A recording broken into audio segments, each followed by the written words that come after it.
नमस्कार दोस्तों, यह अर्धवार्षिक परीक्षा कक्षा 10 का है। सामाजिक विज्ञान का दोस्तों पेपर है और इसमें जो खंड अ दिया है वो बहुविकल्पी प्रश्न होता है, जिसको कि आपको एक सीट मिलती है, OMR एक सीट मिलती है, उसको उस पर आपको गोला रंगना रहता है। तो देखिए, इसमें पहला बहुविकल्पी प्रश्न में पहला दिया है कि नेपोलियन का संबंध किस देश से था। जो नेपोलियन था उसका संबंध किस देश से था? जर्मनी से, इटली से, फ्रांस से, इंग्लैंड से।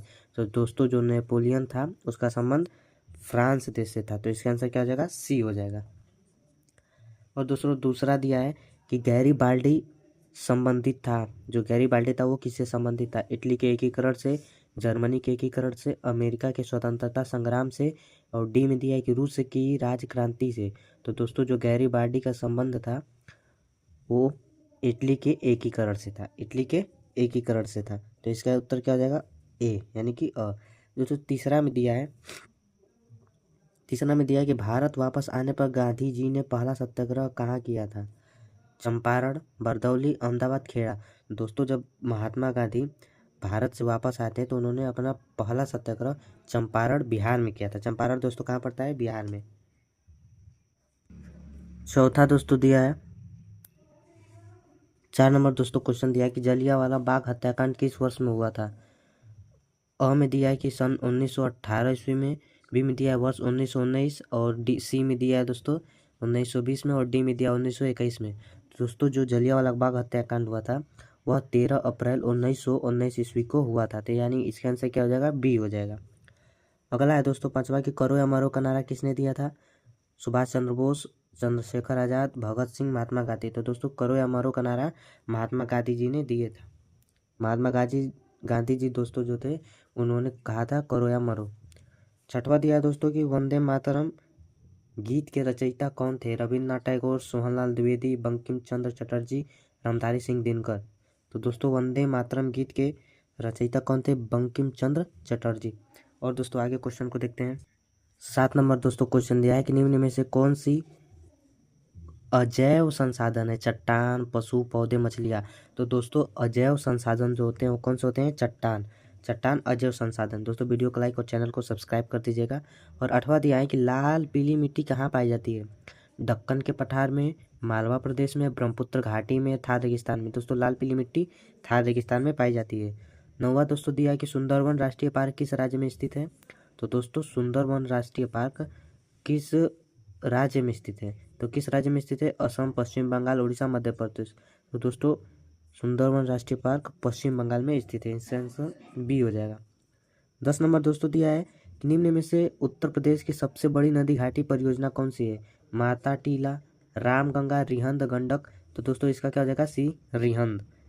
और 11 नंबर दोस्तों दिया है कि बहुउद्देशीय परियोजना का प्रमुख उद्देश्य है विद्युत उत्पादन, बाढ़ नियंत्रण, जल आपूर्ति, ये सभी। तो दोस्तों बहुउद्देशीय परियोजना का उद्देश्य ये सभी था, विद्युत उत्पादन करना भी था, बाढ़ नियंत्रण भी था, और जल, जहाँ जल की कमी है वहाँ पे जल को पूर्ति करना भी था। तो इसका आंसर ये सभी हो जाएगा।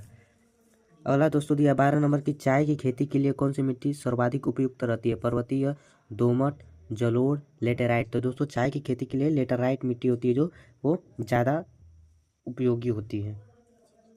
दोस्तों 13 नंबर दिया कि बेल्जियम कहाँ स्थित है? Africa, Asia, Australia, Europe. दोस्तों जो बेल्जियम कहाँ स्थित है? दोस्तों यूरोप में स्थित है। इसका आंसर क्या हो जाएगा? डी। और दोस्तों अगला 14 नंबर दिया है कि श्रीलंका में कौन सी बहुसंख्यक वर्ग है? तमिल, ईसाई, सिंहली, मुस्लिम। तो जो दोस्तों श्रीलंका में बहुसंख्यक वर्ग है वो है सिंहली। इसका आंसर क्या हो जाएगा? सी हो जाएगा। और 15 नंबर दोस्तों दिया है कि निम्नलिखित में से कौन सा संघीय राज्य नहीं है? मणिपुर, हिमाचल प्रदेश, अरुणाचल प्रदेश, दिल्ली। तो दोस्तों इसमें से दिल्ली इसका आंसर हो जाएगा क्योंकि यह संघीय राज्य नहीं है।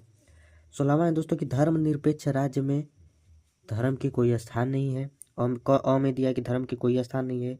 बी में दिया है दोस्तों कि एक राष्ट्र एक धर्म में विश्वास। सी में दिया है केवल बहुसंख्यक वर्ग के धर्म को मान्यता। और डी में दिया है सभी धर्मों को समान समझना। तो धर्मनिरपेक्ष राज्य में मतलब इसका मतलब होता है कि सभी धर्मों को समान समझना। तो इसका आंसर डी हो जाएगा दोस्तों। और दोस्तों अगला दिया है 17 नंबर कि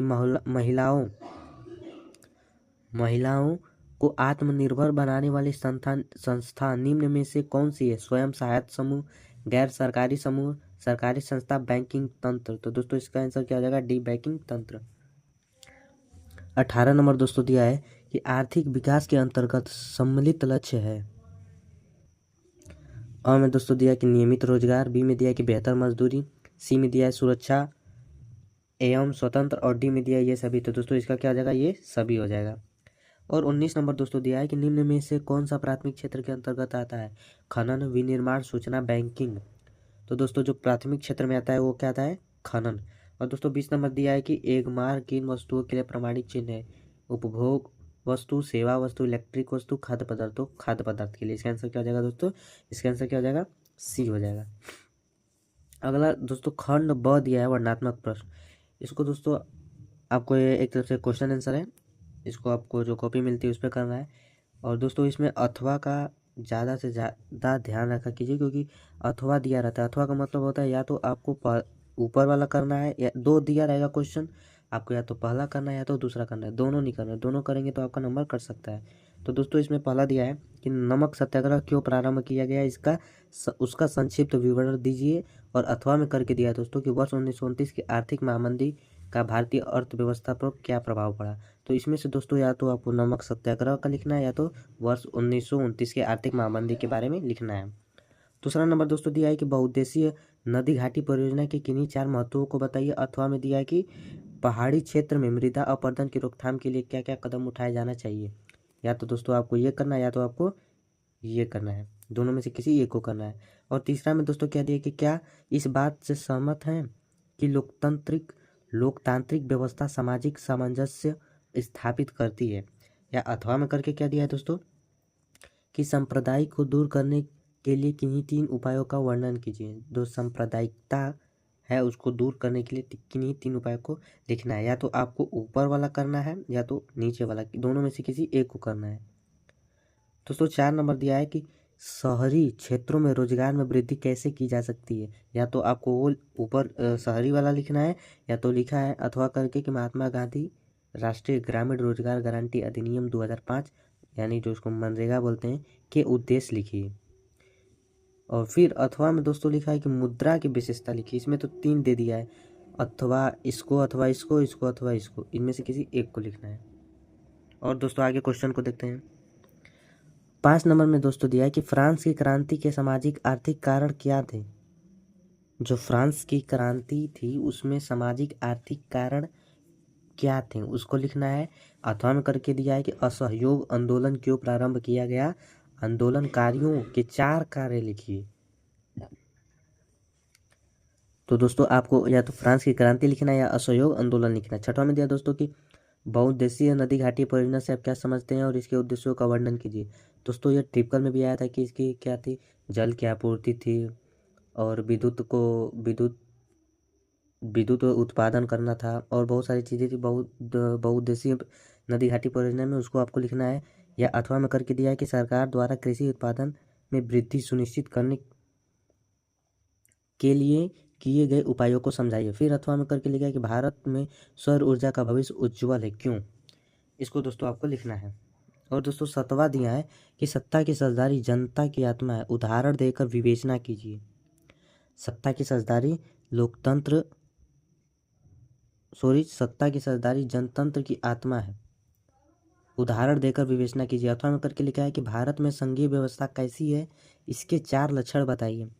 और 8वां दिया दोस्तों की अर्थव्यवस्था के असंगठित क्षेत्र में श्रमिकों की किन्हीं 3 समस्याओं का उल्लेख कीजिए। अथवा में करके दिया है कि भारत के संघीय व्यवस्था कैसी, इसके 4 लक्षण लिखिए। और दोस्तों इसका दिया था अथवा करके कि संगठित एवं असंगठित क्षेत्रकों के रोजगार परिस्थितियों की तुलना कीजिए। 9वां में दोस्तों दिया है कि मानचित्र संबंधी कार्य। पहला दिया कि निम्न को मानचित्र पर दर्शाइए। दोस्तों आपको एक मानचित्र मिलेगा, उस पर आपको ये सारी चीज़ें करनी है। इस मानचित्र पे आपको क्या करना है, इसको भरना है। तो दोस्तों पहला में दिया है कि सविनय अवज्ञा आंदोलन का मुख्य केंद्र है। तो सविनय अवज्ञा आंदोलन का मुख्य केंद्र दोस्तों कहाँ है, दांडी। दांडी कहाँ पड़ता है दोस्तों, गुजरात में पड़ता है। तो आपको मैप में गुजरात लिख के और उसके तट पे दांडी को दर्शाना है। और दूसरा है दोस्तों कि वह स्थान जहाँ जलियांवाला बाग हत्याकांड हुआ था। तो जलियांवाला बाग हत्याकांड कहाँ हुआ था, अमृतसर में हुआ था। तो दोस्तों आपको उसको अमृतसर में दर्शाना है। और दोस्तों अगला था कि असहयोग आंदोलन का उद्घोष, तो असहयोग आंदोलन का उद्घोष कलकत्ता में हुआ था, इसको आपको दर्शाना है कलकत्ता। और तीसरा है दोस्तों कि असहयोग आंदोलन, सॉरी दोस्तों, चौथा दिया है कि चंपारण किसानों का आंदोलन, तो चंपारण में किसानों का आंदोलन कहाँ हुआ था, बिहार में, तो इसको बिहार में दर्शाना है। और पांचवा दोस्तों दिया है कि वह स्थान जहाँ महात्मा गांधी ने नमक कानून भंग किया, तो दोस्तों महात्मा गांधी जी ने कहाँ नमक कानून भंग किया था, तो दांडी तट पे, यानी कि गुजरात में, इसको भी गुजरात में दर्शाना है। और ख में दिया है कि निम्न में से किसी 5 को मानचित्र पे दर्शाइए, किन्हीं 5 को, 1 2 3 4 5 6 7 दोस्तों दिया है, तो 7 में से किसी को 5 को दर्शाना है। तो गेहूं उत्पादक क्षेत्र कौन सा है, उत्तर प्रदेश है, उत्तर प्रदेश राज्य है, इसमें से कोई आपको एक क्षेत्र उस पे मानचित्र पे आपको दर्शाना है। दूसरा दिया है कि भाखड़ा नंगल बांध, तो दोस्तों भाखड़ा नंगल बांध कहाँ हो जाएगा, हिमाचल प्रदेश, और किस नदी पर है, सतलुज नदी पे, तो दोस्तों हिमाचल प्रदेश में दर्शाना है। कहाँ है, तो एक भाखड़ा नाम का गांव है